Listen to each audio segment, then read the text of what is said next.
최근에 나온 뉴스 중에 제 눈길을 끈 뉴스가 하나 있었습니다. 미국에 벤 로마노라고 하는 한 남자가 있었습니다. 그런데 이 남자는 수년 전에 자기 아내와 이혼을 했습니다. 그리고 그 세 아이의 양육권을 이 남자가 가지고 아이를 양육하고 키우고 있었습니다. 그런데 그럭저럭 이렇게 꾸려왔는데 이분이 이제 혼자 자신의 온 비즈니스를 하려고 마음을 먹다 보니까 이 아이들이 걱정이 되었습니다. 그래서 이 아이들을 돌보는 베이비시터 겸 가사 도우미 이런 한 사람을 구하려고 광고를 냈습니다. 그랬더니 그 광고를 보고 한 여인이 찾아왔습니다. 이름이 크리스털이라고 하는 여인인데 당시에 20대 초반의 미혼모였습니다. 그래서 이제 이 사람하고 계약을 맺고 또 이제 자기 집에서 가사 도우미 겸 베이비시터를 하도록 이렇게 했습니다. 그런데 이제 지내보니까 이 크리스텔이 가사 일을 잘 못하는 겁니다. 생각했던 것보다 이렇게 좀 청소하는 것이나 아이들 돌보는 데 있어 많이 미숙한 것이죠. 그러니까 아직 나이도 어리고 20대 초반이니까 경험도 부족하고 그러다 보니 그렇게 가사 일을 잘 할 수가 없었을 것입니다. 그래서 이분이 이 남자가 생각한 끝에 아무래도 이 여자를 해고를 해야 되겠다 그렇게 생각을 했습니다. 그래서 그 아이들에게 이야기를 했더니 아이들이 극구 만류를 합니다. 특히 큰 딸은 울면서 아빠에게 절대로 안 된다고, 이 크리스털 이렇게 해고하면 안 된다고 울면서 사정을 하는 것입니다. 당시에 14살이었던 이 큰 딸과 이 지금 가사 도우미로 와 있는 이 크리스털과의 나이 차이가 불과 7살밖에 나지를 않아요. 그런데 이 큰 딸은 이 크리스털을 마치 자신의 엄마처럼 생각을 하는 거예요. 그리고 다른 아이들도 절대 해고하면 안 된다고. 그렇게 해서 이 크리스털을 해고하지를 못했습니다. 그러다가 시간이 좀 흘렀는데 이 아이들이 적극적으로 아빠에게 권유를 해서 이 크리스털과 결혼을 하라고. 그래서 이 벤 로마노라고 하는 이 사람이 그 크리스털 자기 가정에 가사 도우미로 와 있던 베이비시터로 와 있던 이 크리스털과 결혼을 하게 되었습니다. 그래서 이 크리스털이 원래 미혼모였기 때문에 아들 하나가 있었는데 그 아들과 함께 들어와서 이 집에 6 식구가 아주 행복하게 잘 먹고 잘 살았다. 이런 뉴스를 제가 보게 되었습니다. 자, 여러분, 이 5월은 가정의 달입니다. 이 가정의 달, 오늘은 특히 어린이 주일입니다. 옛날에는 꽃주일이라 이렇게 하기도 했습니다. 아이들이 꽃이죠. 그래서 오늘 우리 예배 시간에 찬양도 어린 아이들이 부르는 이 찬양을 우리가 했습니다. 제가 이 찬양을 하면서 제가 아주 어렸을 때 주일학교 다닐 때 막 뛰어다니면서 불렀던 이 찬양이 머릿속에 어렴풋이 생각이 났습니다. 그런데 이 가정의 달이 되면 제가 이 가정과 관계된 설교를 그동안 많이 해왔습니다. 어린이 주일에는 어린이를 중심으로, 또 이렇게 어버이 주일에는 부모님을 중심으로, 또 부부 중심으로 이렇게 설교를 많이 했습니다. 그리고 또 어떤 때에는 시리즈로 5월달 한 달 내내 가정에 대한 설교를 해왔습니다.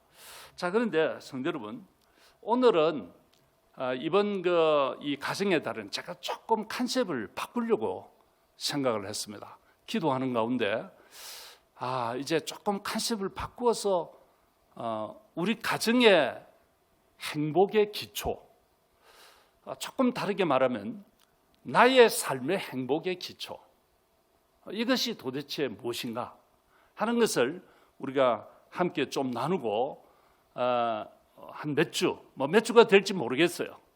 한번 이 말씀을 함께 나누려고 합니다. 자, 이 시간 제가 여러분들에게 한번 물어보겠습니다. 여러분들 뭐 속으로 대답하셔도 좋고 크게 하셔도 좋습니다. 괜찮아요. 자, 제가 물어볼게요. 여러분은 정말 행복하십니까? 정말 나는 행복한가? 이게 뭐 아주 구태의연한 질문일 수 있습니다. 그리고 이런 질문들이 사실 많이 있어요. 그런데 뭐 그런 구태의연한 거 말고 정말 나는 행복한가? 나는 정말 행복한가? 이런 물음을 제가 먼저 던지고, 자, 그렇다면 여러분, 이 행복은 어디로부터 오는 걸까요? 이 행복은 우리의 저 마음 깊은 곳에서부터 행복이 나오기 시작합니다. 이게 정말 중요합니다. 자, 여러분, 아무리 돈이 많고 또 화려한 집에 산다, 뭐 그래도 내 마음에 진정한 평강이 없으면, 내 마음 저 깊은 내면 속에서부터 정말 행복감이 없으면, 내가 아무리 좋은 집에서 살고 아무리 좋은 차를 타고 다니고 겉으로 볼 땐 야, 참 정말 멋있다 이렇게 보인다 할지라도 거기에는 행복이 없습니다. 최근에 한국의 한 은행 직원이 한 10년 전부터 한 600억이 넘는 돈을 은행의 구자로부터 횡령을 했대요. 그런데 우린 한국 은행 시스템이 도대체 어떤 것인지 제가 이 뉴스를 보고 깜짝 놀랐습니다. 아니 10년 전부터 돈을 이렇게 이 많은 돈을 빼내기 시작했는데 그걸 은행에서 몰랐다? 그러고도 그 은행이 망하지 않았다?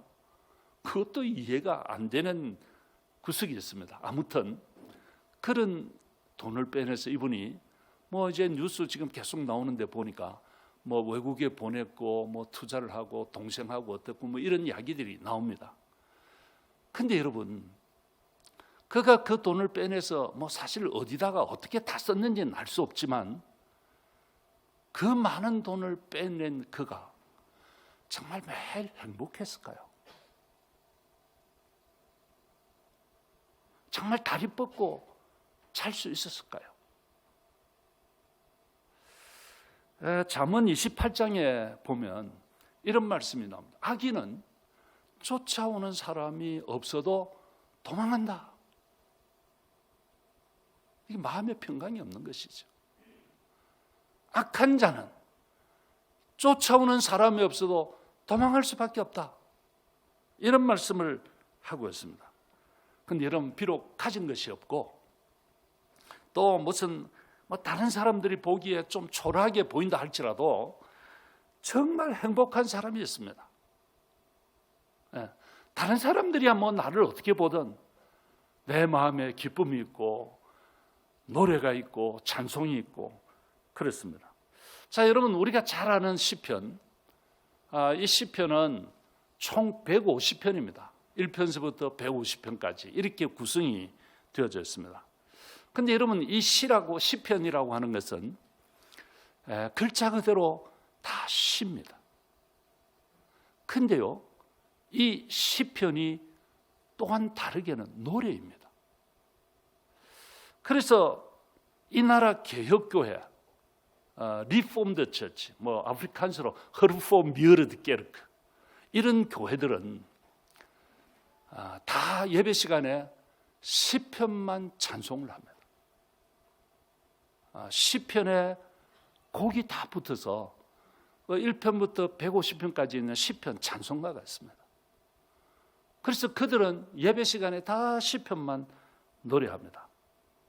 그런데 여러분, 우리가 생각할 때 이 노래는 기쁠 때, 그렇죠. 그리고 즐거울 때, 좋은 일이 있을 때, 이때 노래가 나오고 콧노래가 흥얼거려지고 휘바람이 불고 뭐 그렇게 되는 것입니다. 그런데 여러분, 우리가 이 시편을 가만히 보면은 고난 가운데 부르는 노래가 꽤 많습니다. 예. 그러니까 삶이 힘들 때, 인생의 한밤 같은 때, 그때에 부르는 노래가 이 시편에 꽤 많이 나옵니다. 그 대표적인 시가 시편 62편이라고 생각합니다. 시편 62편 3절에 보면 떴네요. 이런 말씀이 나옵니다. 넘어지는 담과 흔들리는 울타리 같이 사람을 죽이려고 너희가 일제히 공격하기를 언제까지 하려느냐. 이런 내용이 나옵니다. 그러니까 오늘 이 시인은 지금 어떤 집단적인 세력이 자신을 죽이려고 음모를 꾸미고 자신의 인생을 송두리째 망가뜨리려고 하는 세력이 있다고 하는 것을 오늘 여기서 밝히고 있습니다. 인격을 죽이고 자신의 생명을 노리는 이런 무시무시하고 정말 힘든 그런 현실이 그에게 있습니다. 그러니까 이 사람은 시편 62편은 사실 다윗의 시인데요. 충분히 우리 짐작할 수 있죠. 그런데 지금 굉장한 위기 가운데 있습니다. 그런데 그 표현이 아주 직설적입니다. 시 같지가 않습니다. 예. 그런데 여러분, 이 시편에는 사실 이러한 아주 직설적인 표현들의 시들이 꽤 많이 나옵니다. 상당히 많이 나옵니다. 그래서 이 영국의 그 옥스포드 대학의 영문학 교수였던 C.S. 루이스라고 하는, 여러분들 잘 아실 겁니다. 이분이 책을 꽤 많이 썼고 또 우리 그리스도인들에게 많이 읽혀졌던 책들이 많이 있습니다. 그런데 이 C.S. 루이스라고 하는 이 사람은 원래 예수 안 믿는 사람이었습니다. 그런데 어느 날 이분이 이런 생각이 문득 들은 것이죠. 내가 영문학 교수로서 많은 책들을 읽었는데 정작 내가 성경을 읽어본 적이 없다. 이런 생각이 들은 거예요. 그래서 이거 내가 성경을 읽어봐야 되는 것 아닌가. 그래서 이분이 성경을 집어들었습니다. 그런데 성경을 막상 들었는데 어디서부터 읽을까? 이런 생각을 하다가 내가 그래도 문학 교수인데 시편부터 한번 읽어보자. 그래서 시편을 읽어나기 시작했습니다. 그런데 시편을 읽는데 처음에 1장서부터 시편을 읽습니다. 복 있는 사람은 악인들의 꾀를 따르지 아니하며 이렇게 시작되는 여기서부터 쭉 읽어나갑니다. 그래서 한 10장까지 읽었습니다. 이분의 시평, 이벨리에이션은 시가 그렇게 나쁘지는 않구나. 아주 좋은 느낌은 안 들지만 그렇게 나쁘지 않다. 이런 생각을 했습니다. 그러면서 이제 이 시를 점점 읽어나갑니다. 읽어나가는데 이분의 머릿속에 회의가 들기 시작했습니다. 아니 어떻게 시가 이 모양이냐. 시가 시 같지 않은 것입니다. 그 내용을 보니까 시에 대적이라는 말도 나오고 또 혹은 원수 이런 것이 나오고 올무 이런 저주 진노 이런 단어들이 많이 나오는 겁니다. 어떻게 시가 이 모양이냐 이런 생각을 했습니다. 그래서 성경을 들어서 그냥 이거 쓰레기야 하고 던졌습니다. 그래서 던지면서 생각을 하니까 문득 생각난 것이 그렇지. 이게 인생이지. 인생을 살다 보면 미운 사람도 생기고 정말 죽이고 싶은 그런 사람도 생기는 것이지. 그게 인생이지 뭐. 그래서 이 시는 정말 인생을 대변하는 정말 진솔한 시구나 이런 생각이 드는 거예요. 그래서 그는 성경을 다시 집었습니다. 그리고는 그 시편을 계속 읽어나가기 시작했습니다. 근데 여러분 놀랍게도 그가 그 시편을 쭉 읽어나가면서 하나님을 만나요. 하나님을 만나요. 그리고는 그가 시편 150편을 다 읽고 난 뒤에 정말 멍한 생각이 들었습니다. 그리고는 그가 글을 쓰기 시작합니다. 그렇게 해서 나온 책이 시편 묵상이라고 하는 Reflection on the Psalm 이라고 하는 책을 그가 내게 됩니다. 자, 여러분, 그가 이 시편을 읽으면서 특히 오늘 이 시편 62편에 꽂혔습니다. 그가 시편 62편에 꽂혀서 그게 62편 5절에 보시면 이런 말씀이에요. 나의 영혼아 잠잠히 하나님만 바라라. 물은 나의 소망이 그로부터 나오는도다. 지금 그런 어떤 집단적인 세력이 자기를 죽이려고 음모를 꾸미고 밤낮 없이 쫓아다닙니다. 그는 정말 도망을 많이 다녔습니다. 자기의 장인이자 왕이었던 사울 왕, 그가 국정은 살피지 아니하고 아주 그 칼잡이들 수천 명을 거느리고 이 사위 되는 다윗을 죽이려고 밤낮 없이 쫓아다녔거든요. 그는 들판에서 굴 속에서 뭐 이렇게 숨어 다녔습니다. 정말 어렵고 힘든 그런 세월들이었습니다. 그런데 그런 억울한 일, 고통스러운 일, 그가 뭐 잘못한 게 아무것도 없어요. 뭐 이렇게 형들의 군대 생활하는 거기에 면회 갔다가 거기 보니까 적군 그 팔레스티니언 블레셋 군대들이 이렇게 앞에 있고 맞붙어 있는데 거기에 큰 장소 하나가 나와서 고래고래 소리를 지르는데도 아무도 나가지 못하고 다 엎드려 서 있으니까 이걸 보고 있던 다윗이 그냥 내가 나가겠습니다 해서 나가서 그 큰 장수 골리앗을 무너뜨린 그 죄밖에 없어요. 그랬더니 그만 이 왕이 시기를 하고 이놈이 앞으로는 나의 왕권을 빼앗게 되겠구나. 그리고 백성들이 이 그를 막 높이고 하니까 그 죄밖에 없어요. 정말 억울한 것이죠. 그런데 이 자기를 죽이려고 이렇게 밤낮 없이 따라다닙니다.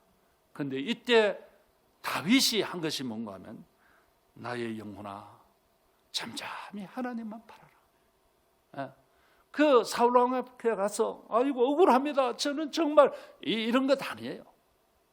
그냥 하나님만 바라봐라. 나의 소망이 하나님께로부터 나온다. 여기에 이 C.S. 루이스가 완전히 꽂힌 것이죠. 그런데 이 시편 62편을 가만히 보면 그 시편 맨 위에 보면 그 제목을 달고 있어요.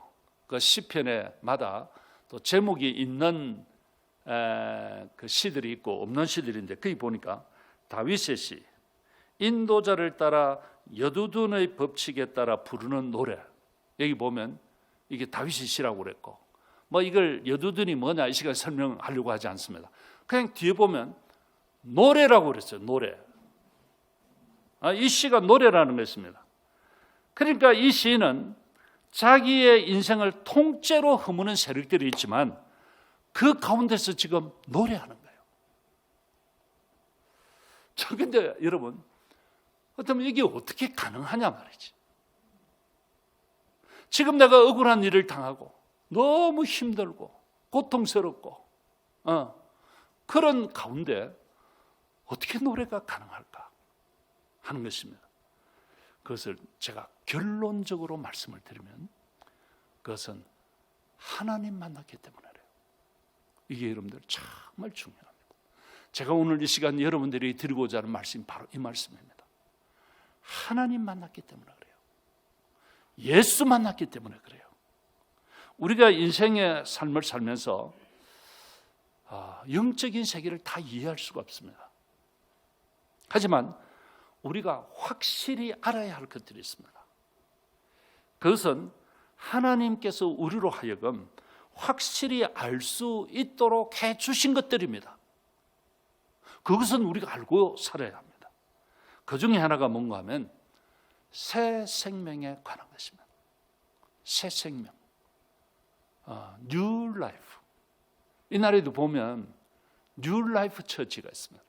뭐 여기 윌리엄 니콜에서 고속도로를 타고 램버그 쪽으로 가다 보면 조금 이렇게 내려가면 왼쪽에 New Life라고 하는 게 오래 전에 다른 지역에 있다가 그곳에 이사를 왔어요. 제가 그 목사님을 한번 만난 적이 있습니다. 그런데 이분은 조금 우리가 생각하는 거하고 신학이 조금 다릅니다. 이분은 그냥 뭐 이렇게 팍팍 쳐서 사람을 잡아들이고 뭐 이렇게 하는 분입니다. 그럼 제가 언제가 한번 우연히 만나가지고 당신 이거 사람 넘어뜨린다면서 자기 씩 웃어요. 왜 넘어뜨리냐 하니까 난 몰라. 뭐 그런 교회입니다. 그런데 어쨌든 이 새 생명,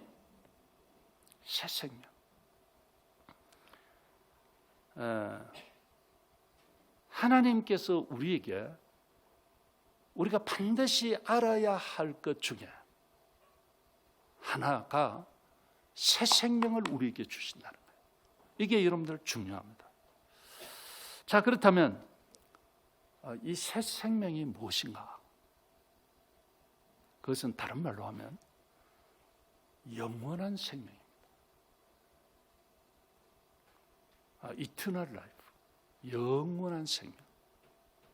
지금 우리가 다 생명을 가지고 있습니다. 그렇죠? 그런데 지금 우리가 가지고 있는 이 생명은 아주 한시적입니다. 우리가 아무리 건강하고 운동을 많이 해서 몸짱을 만든다고 해도 언젠가는 다 이 세상에서 떠납니다. 네. 사람 따라 조금 다를 수 있습니다. 어떤 사람은 조금 일찍 떠나는 사람이 있고 어떤 사람은 좀 더 오래 살다가 떠나는 사람도 있습니다. 하지만 결국은 다 죽습니다. 어떤 사람은 부자로, 어떤 사람은 가난하게 사는 사람으로, 어떤 사람은 높은 지위에 있는 사람으로, 어떤 사람은 그냥 낮은 곳에서 그저 그렇게 살아가는 사람들도 있습니다. 하지만 어떤 사람이든 결국은 다 죽습니다. 그런데 문제는 이 세상이 전부가 아닙니다. 만약 우리가 이 세상이 전부라고 한다면 우리가 뭐 그렇게 고상하게 살 필요가 없습니다. 이 세상 살다가 죽으면 끝이다. 그렇게 생각하는 사람들이 꽤 많습니다. 그래서 막 살다가 뭐 자기에게 어려움이 닥쳐오면 그냥 죽어버리는 거예요. 대통령도 그러고, 뭐 엉뚱한 짓 많이 했는데 그것이 들통나니까 죽기도 하고, 정치인한 사람들 그렇게 많고, 또 뭐 정치하는 사람들 돕다가 또 나중에 드러나니까 아이고 막 죽어버리죠. 그렇게 죽는 사람 많아요, 여러분. 근데 여러분, 그렇게 죽는 것으로 끝이 아닙니다. 만약에 우리가 이 세상을 살다가 내가 죽는 것으로 끝난다 그러면 뭐 우리가 그렇게 고상하게 정말 멋지게 살 필요 없습니다. 우리 교회도 보면 개들이 몇 마리 있거든요. 또 보면 개들이 없을 땐 토끼들 많아요. 토끼들. 우리 교회 안에 토끼들이 아주 자연산 토끼들이 많습니다. 그런데 여러분, 그 개들 보면 고상하지가 않아요. 그냥 뭐 보고 있는 데서도 그냥 똥도 싸고, 그래요. 뭐 그 개들이 뭐 그렇게 고상한 그런 거 없습니다. 막 사는 겁니다. 그냥 본능대로 그렇게 사는 것입니다. 그런데 여러분, 하나님은 우리 사람들에게 영혼을 넣어주셨습니다. 이게 다른 동물들하고 다른 겁니다. 우리 사람들에게는 영혼을 하나님께서 주셨습니다. 그래서 우리 사람들은 그냥 동물 중에 하나가 아니고 그 모든 동물들, 온 천하 만국을 다스리게 하는, 천하 만물을 다 다스리게 하는, 그래서 만물의 영장이라고 그래요. 하나님은 다르게 지었습니다. 동물은 동물대로, 개는 개대로, 소는 소대로, 말은 말대로, 원숭이는 원숭이대로 지으신 하나님이 사람은 하나님처럼 지었었어요. 하나님의 형상으로. 그래서 사람은 다른 동물들하고 다릅니다. 그래서 사람에게는 영혼이 있습니다. 그래서 이 영혼은 절대 죽지 않습니다. 그래서 사람이 만물의 영장인 것입니다. 그래서 우리가 죽는다고 하는 것은 우리의 육신의 생명이 죽는다는 것이지 영혼이 죽는 것 아닙니다. 그런데 성경에 보면 나중에는 우리 주님이 부활하셨던 것처럼 우리도 부활하고 우리의 영혼과 육체가 다시 하나가 된다고 그랬습니다. 아이고, 그게 어떻게 가능해? 말도 안 하는 소리야. 그렇게 들립니다. 그런데 여러분, 우리는 처음에 아무것도 없던 것에서 하나님의 흙으로 사람을 빚었습니다. 아무것도 없던 것에서 이 천지를 창조하신 하나님이 그건 아무것도 아닙니다. 그래서 우리 사람을 창조하실 때는 우리에게 영혼을 넣어주셨습니다. 그래서 우리가 이 세상에서 죽는다고 하는 것은 우리의 육신이 죽는 거예요. 그러나 우리의 영혼이 죽는 것은 아닙니다. 그래서 여러분도 우리가 이 세상에서 눈을 감으면 다른 세계에서 눈을 뜹니다. 그래서 그 다음 세계에서 그 다음에 일어나는 일이 뭐냐 하면 우리의 삶이 결산이 돼요. 그래서 이것을 히브리서 9장 27절에는 이렇게 말씀합니다. 한 번 죽는 것은 사람에게 정한 것인데 그 후에는 심판이 있다. 그래서 우리가 고상하게 사는 겁니다, 여러분. 그래서 우리가 막 살지 않는 겁니다. 한 번 죽는 것은 사람들에게 다 정해진 것이다. 이건 피할 사람이 아무도 없습니다. 그런데 그 다음에 심판이 있다. 우리가 살아온 삶에 대해서 결산을 한다. 그런 말씀입니다. 저는 이렇게 늘 생각을 합니다. 아주 쉽게. 제가 이 이야기는 우리 교인들은 여러 차례 했습니다. 무슨 이야기인가 하면 제가 우리 땅에서 눈을 감고 하나님 나라에 간다고 하는 것을 저는 이렇게 쉽게 이해를 하고 있어요. 그게 뭐냐 하면 우리가 한국에서 이 나라를 오잖아요. 그럼 대체적으로 한국에서는 비행기가 저녁에 있습니다. 이 나라로 오는 비행기는. 저녁에 비행기를 탑니다. 물론 중간에 트랜짓을 하지만 그래서 이제 저녁에 오면 밤으로 옵니다. 그래가지고 푹 자고 옵니다. 그렇죠. 사람에 따라 못 주무시는 분들도 계시지만 자고 옵니다. 그런데 아침에 눈 딱 뜨면 이 요하네스버그에 우리가 와 있습니다. 그런데 여기 와 보면 완전히 다른 세계입니다. 그렇죠. 한국에서는 겨울에 한겨울에 왔는데 여기 와서 보니까 한여름입니다. 사람도 다르고 쓰는 말도 다르고 다 다릅니다. 잠시 눈 감고 떴더니 완전히 다른 세계에 우리가 와 있는 겁니다. 저는 우리가 이 땅 위에서 마지막으로 눈을 감고 그 다음에 영적인 눈을 확 뜨면 완전히 다른 세계에 와 있습니다. 저는 이것이 똑같다고 생각합니다. 그런데 그러면 새 생명이 뭐냐라고 할 때 그렇게 다른 세계에서 눈을 떴을 때 우리가 이 땅 위에서는 마지막으로 완전히 눈을 감고 새로운 세계에서 눈을 떴을 때 그곳에서 주님과 함께 예수님과 함께 영원토록 거기에는 슬픔도 아픔도 고통도 눈물도 없는 그곳에서 영원토록 그 주님과 함께 사는 것이 New Life, 새 생명인 것입니다.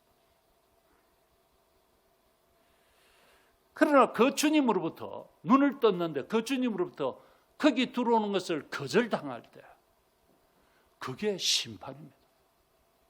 성경은 그렇게 말씀을 하고 있습니다.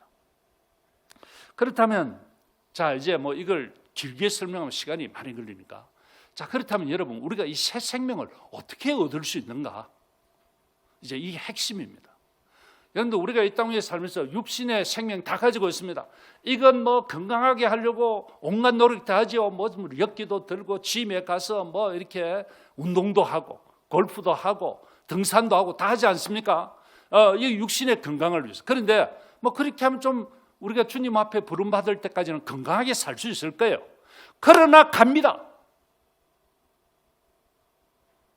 그 아무도 뭐 안 가는 사람 없어요. 다 갑니다. 근데 핵심은 그 다음이에요. 그 다음.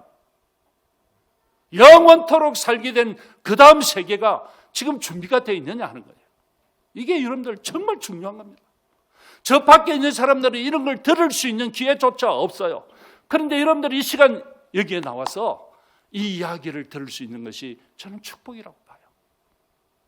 그러면 이 뉴 라이프, 이 새로운 생명, 다르게는 영원한 생명, 이걸 어떻게 얻을 수 있느냐 하는 것입니다. 그것은 그냥 아주 단도직입적으로 예수 믿어야 합니다. 다른 방법이 없습니다. 다르게는 예수를 영접해야 합니다. 그 예수님을 나를 죄에서 건져주실 구주로, 그리고 그분이 나의 인생의 주인으로 내 마음에 모셔드려야 합니다. 이게 정말 중요한 것입니다. 그렇다면 자, 먼저 이것부터 한번 할까요? 왜 예수여야만 하는가? 왜 예수인가? 그러면 하는 것입니다.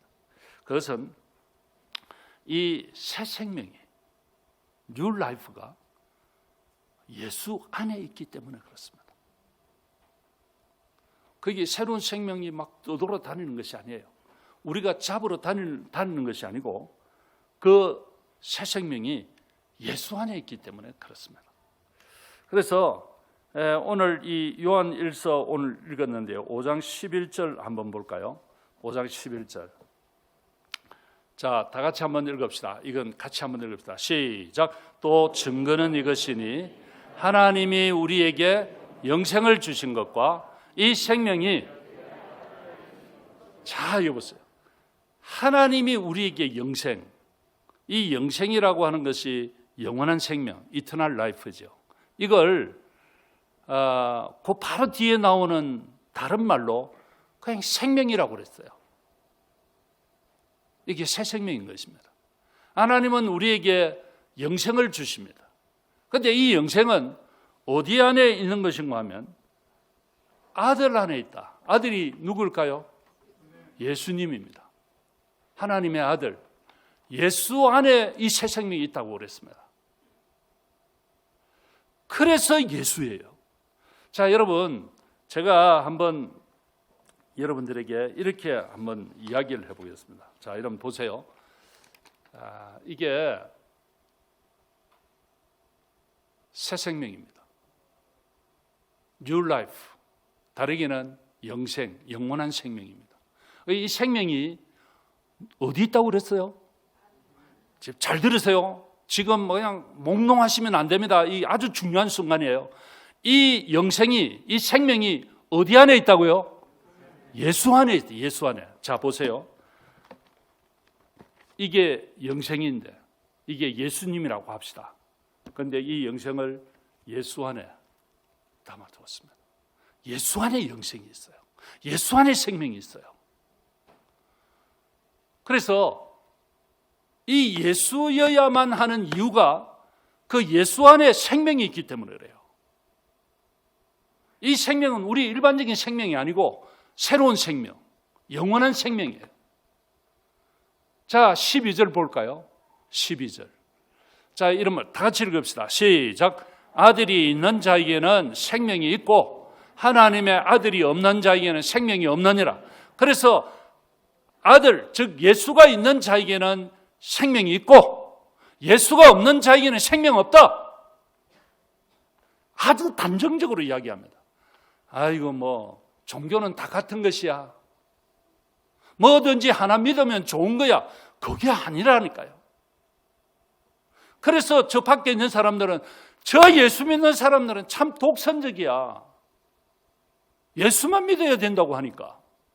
그런데 다른 불교하는 사람들, 뭐 혹은 뭐 유교하는 사람들, 뭐 다른 사람들은 아이 뭐 종교 하나 가지면 좋은 거지 뭐. 이런 이야기합니다. 근데 성경은 그런 것이 아니에요. 그래서 그들이 볼 때 우리는 굉장히 독선적이고 정말 예수 믿는 사람들은 자기들밖에 모르고 자기가 믿는 게 최고라고 한다. 그렇게 하는 이유가 있어요. 왜냐하면 생명의 문제이기 때문에. 다른 종교에는 생명을 이야기하는 종교가 아무 데도 없어요. 그건 종교도 아니에요, 사실은. 그냥 종교예요, 종교. 그런데 우리 기독교는 종교라기보다는 생명이에요, 생명. 이게 여러분들 너무 놀라운 거예요. 그래서 아들이 있는 자에게는 생명이 있다. 자, 보세요. 그래서 이제 예수를 영접한단 말이에요. 예수를 믿는다, 이 말은 다른 말로는 영접한다는 말. 내 마음을 열고 그분을 내 마음에 모셔드린다는 말이에요. 그래서 요한복음 1장 12절을 보면 영접하는 자, 곧 그 이름을 믿는 자들에게는 하나님의 자녀가 되는 권세를 주셨다. 그래서 내가 예수를 영접했어요. 그렇죠. 그러면 이 생명이 지금 누구 안에 와 있습니까? 내 안에 있어요. 내가 예수를 내 안에 모셔드렸더니 자동적으로 생명이 내 안에 들어오게 된 거예요. 그래서 이것이 정말 놀라운 거예요. 그래서 예수가 없다? 내 마음에 예수 없다? 생명 없어요. 그런데 여러분, 좀 안타깝게도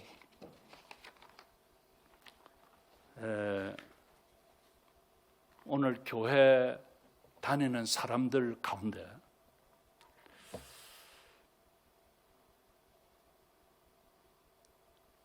아직 내 마음에 예수를 자신의 주님으로 영접하지 못하고 어떤 이유에서인지 모르지만 그냥 다니기 시작한 분들이 있습니다. 근데 죄송하지만 그분에게는 새 생명이 없습니다.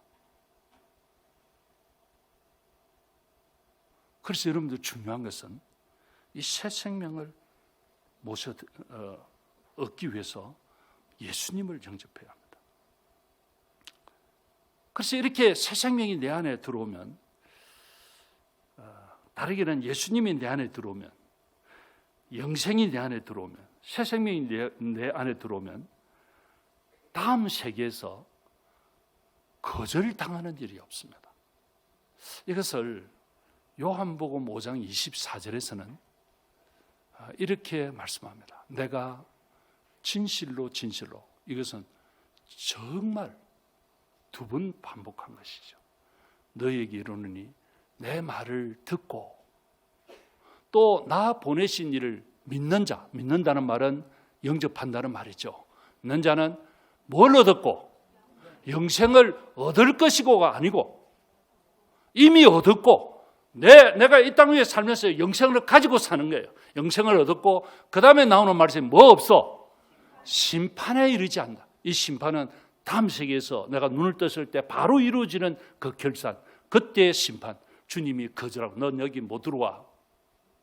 이 심판을 받지 아니하나니 그 다음에 나오는 말씀 너무 방송실 빠릅니다. 사망에서 어디로? 생명으로 옮겼느니라. 여러분들, 우리가 천국 갈 자신 있는 사람 손 들어봐라. 제가 종종 그러죠. 아이고, 그리고 손 들면 저 사람은 굉장히 교만한 사람이네요. 자기가 뭐라고 말이지. 사는 것 보니까 엉망이더만. 그런데 천국 간다고 이렇게 말할까 봐 손 못 드는 사람들이 있어요. 그런데 여러분들, 이것은 내가 잘 살고 못 살고 관계없어요. 그건 그 다음 문제입니다. 그건 제가 또 말씀드리겠습니다. 그런데 내가 예수님을 영접하고 나면 내 안에 새 생명이 들어와요. 예수님을 모셨더니 자동적으로 새 생명도 내 안에 들어왔어요. 이게 우리가 가장 기본 교리입니다. 예수를 영접했더니 새 생명이 내 안에 들어왔어요. 그래서 그 예수와 함께 삶을 살게 되는 겁니다. 동일하게 내 안에 예수가 없으면, 그냥 예수 없이 교회만 왔다 갔다 했으면 생명이 없어요. 주님 나라에서 리젝트 당합니다. 당신은 들어올 수가 없어. 그래서 이게 얼마나 중요하고 놀라운 사실인지 알 수 없습니다. 자, 그렇다면 예수를 영접한 나에게 새 생명이 있다고 하는 사실을 어떻게 좀 확인할 수 있을까? 이게 아마 여러분들도 초미의 관심일 겁니다.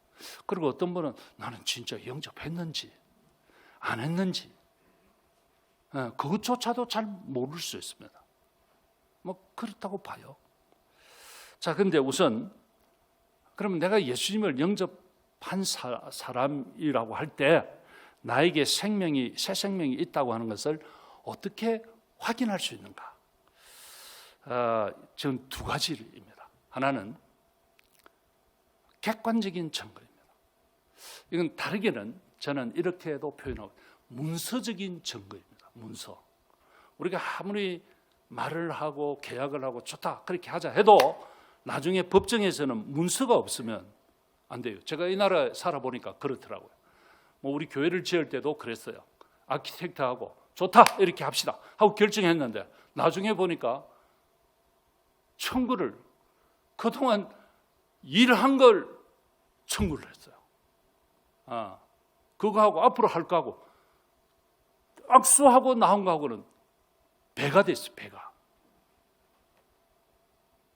그런데 그가 처음 시작할 때 저하고 컨트랙트를 하지 않았어요.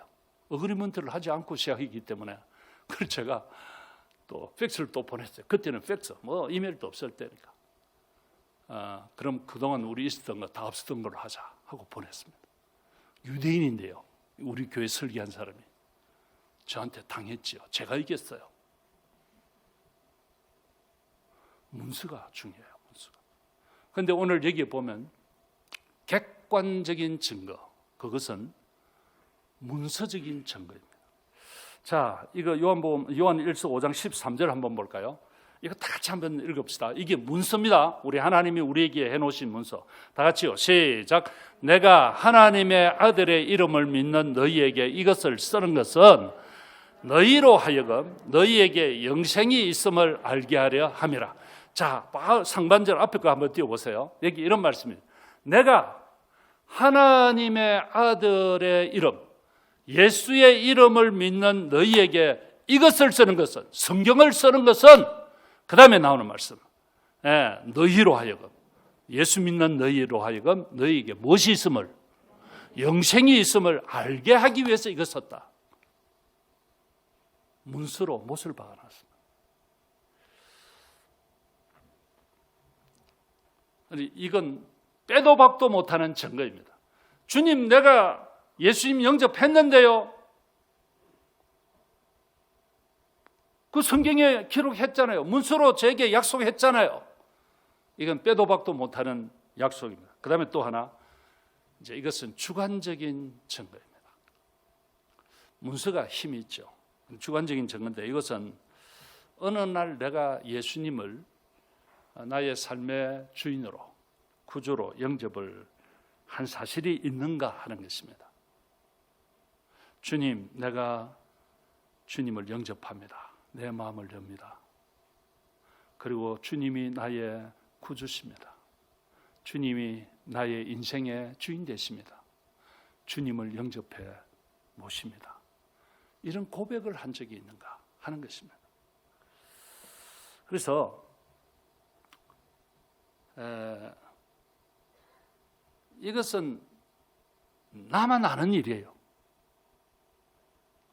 그런데 이제 이렇게 영접을 했는데 느낌이 없어.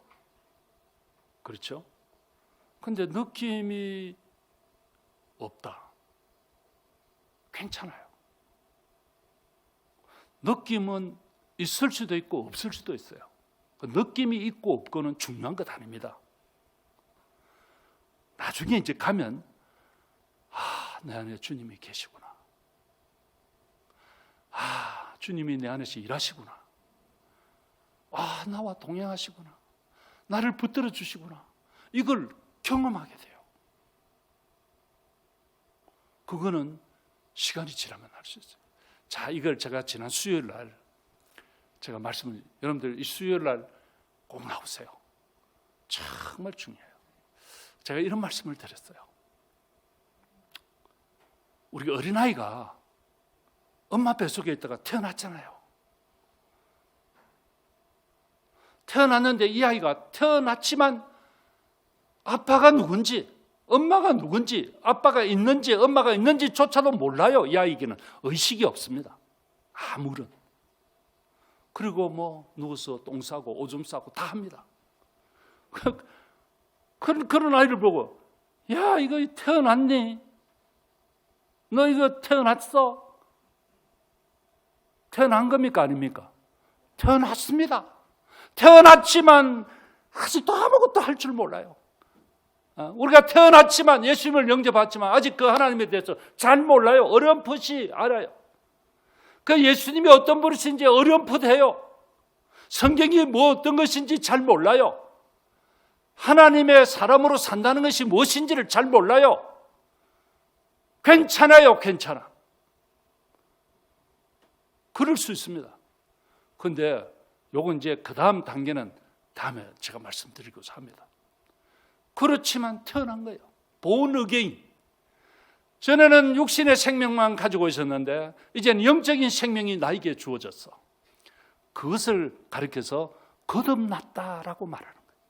거듭났다고 하는 것은 아주 성숙하고 누가 볼 때도 나이스한 향기 나는 그리스도인, 그거 아닙니다, 여러분.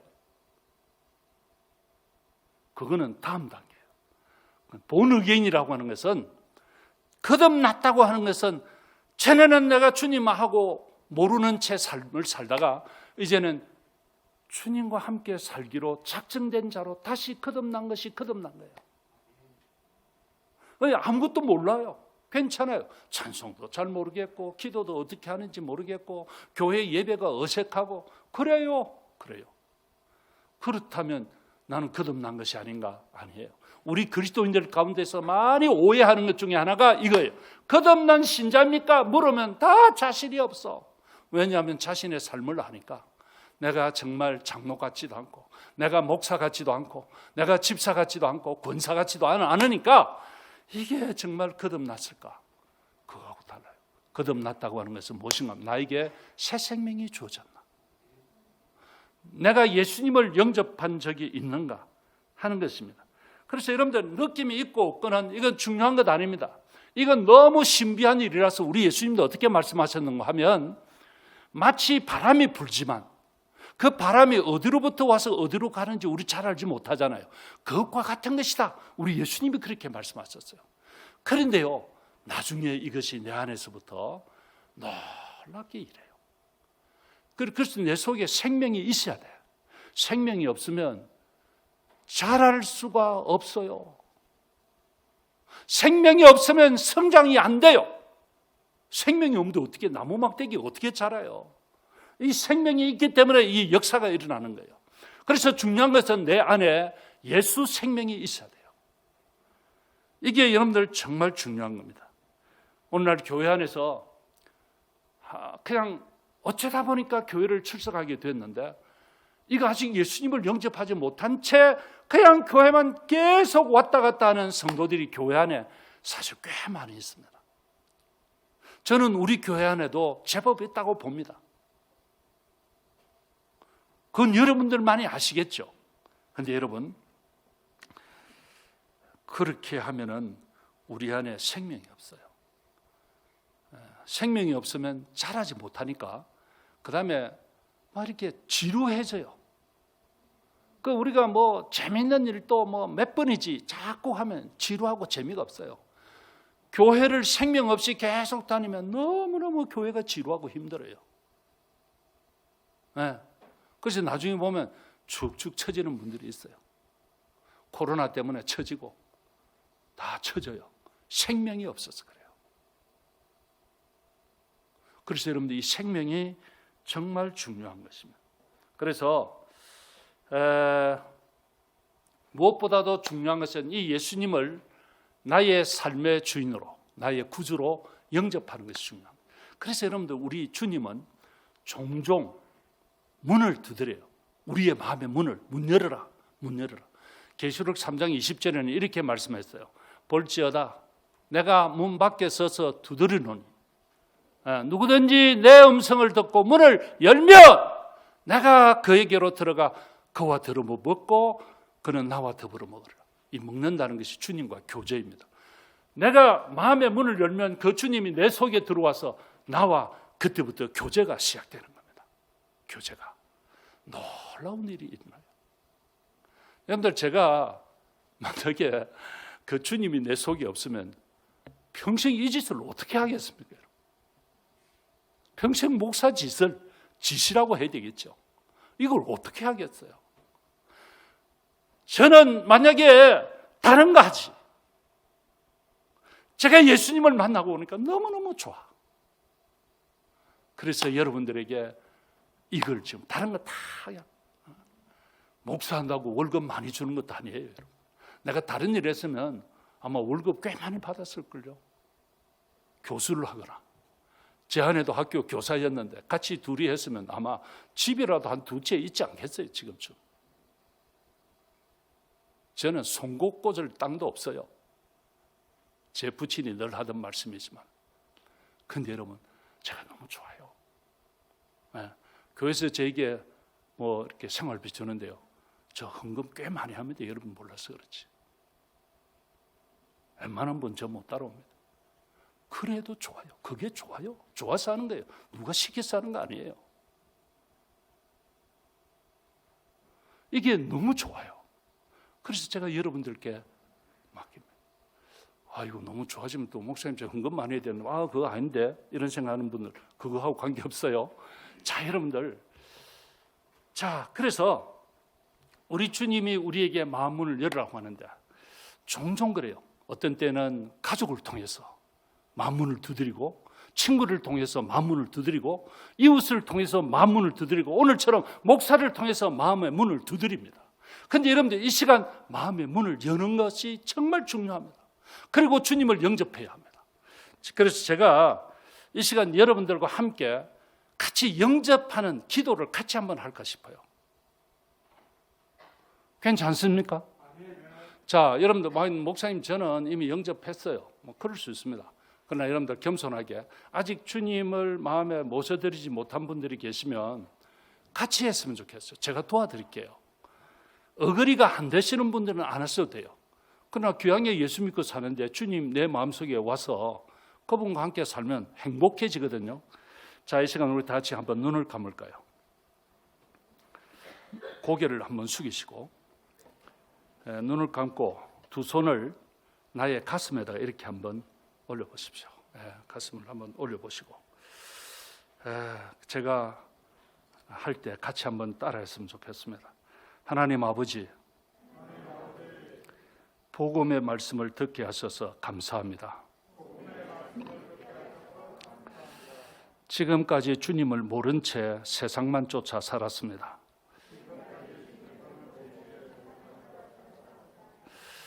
내가 주인이 되어서 세상을 살았습니다. 그러면서 지었던 죄가 많습니다. 이제 이 모든 죄를 회개합니다. 용서하여 주옵소서. 저는 예수님이 하나님의 아들이신 것을 믿습니다. 예수님이 나의 구주로 오신 것을 믿습니다. 예수님이 나의 죄를 대신하여 죽으신 것을 믿습니다. 그리고 부활하신 것도 믿습니다. 이제 저의 마음을 엽니다. 예수님을 나의 구주로 주님으로 모시기를 원합니다. 나에게 오셔서 나를 주장하여 주옵소서. 예수님의 이름으로 기도합니다. 아멘. 자, 여러분, 뭐 이런 기도 한번 한다고 되나? 근데 여러분들, 이런 기도, 주님을 영접한다고 하는 이런 기도의 경험이 정말 중요합니다. 지금 보면 이거 어설픈 것 같고 별것 아니지만 저는 정말로 여러분들의 마음을 열고 주님을 모시기로 원한다고 저는 믿습니다. 정말 그렇다고 믿습니다. 자, 이렇게 주님을 영접한 분은 나에게 느낌이 없지만 내 안에 그 주님이 들어오십니다. 그리고는 나에게 새 생명, 다르게는 영생, 예수 생명, 이것이 나에게 들어오게 됩니다. 그런데 이것이 여러분 신비한 일입니다. 이 신비한, 우리가 크게 한 일이 없습니다. 100번씩 엎드려 절을 하고 3000배를 하고 이런 것 없습니다. 근데 그냥 내 마음을 열고 그 주님을 내 마음속에 모시기를 원하면 그때 주님이 내 속에 들어옵니다. 지금은 잘 느낌이 없지만 점차 놀라운 경험을 하게 됩니다. 우선은 내가 이 세상을 살면서도 나는 새 생명을 가졌어. 내가 이제 오늘 밤에 죽는다 할지라도 그 천국에 그 주님이 계신 그곳에 갈 수 있다는 확신이 생깁니다. 자신감이 있습니다. 그래서 인생이 아주 여유롭습니다. 자신감이 생깁니다. 좀 있고 없고 살 수 있습니다. 그런데 이 세상을 사는 사람들의 삶이 클래스가 다 다릅니다. 어떤 사람은 아주 재벌로 사는 사람도 있고 어떤 사람은 참 찌질이도 가난하게 사는 사람도 있습니다. 높은 지위에서 삶을 사는 사람도 있고 또 이렇게 그냥 보통 그저 그렇게 사는 사람도 있습니다. 그렇지만 여러분, 지금 우리가 이 세상을 살면서 때로는 어렵고 사람들이 나를 알아주지 않고 그래도 여러분들 어떤 때는 어려운 일을 당하고 고통스러운 일을 당할 때 그것 때문에 고통스러워하지 않을 수는 없지만 그럼에도 불구하고 내 마음에 그래도 주님이 계시는데, 주님이 이 가운데서도 일하시고 계시는데, 모든 것이 합력하여 선을 이루게 하시는데 하나님께서 나를 붙들어 주시고 인도하실 거야. 이 확신이 생기면 세상에 짜질구리한 것 때문에 구질구질하지 않다니까요. 그래서 여러분들 우리 그리스도인들은 멋있게 삽니다. 고상하게 살 수 있습니다. 여러분들 찌질하게 살지 않습니다. 우리 예수 믿는 사람들은 정말 당당하고 멋있게 살 수 있습니다. 그런데 이것이 없으면 그냥 그래요. 그래서 우리 이 예수 생명으로 사는 것이 얼마나 놀라운지 몰라요. 그래서 우리 행복의 첫 번째 조건은 여기서부터 시작돼요. 많이 가졌다, 못 가졌다, 높은 지위 있다, 그렇지 않다, 많이 배웠다, 이게 아니에요. 여러분들 이 예수 생명 모시고 이 예수 생명 때문에 행복해하는 복된 여러분들 되시기를 주의 이름으로 축복합니다. 아멘. 앞으로 이게 몇 주 시리즈로 할 겁니다. 중요합니다. 결석하지 마세요.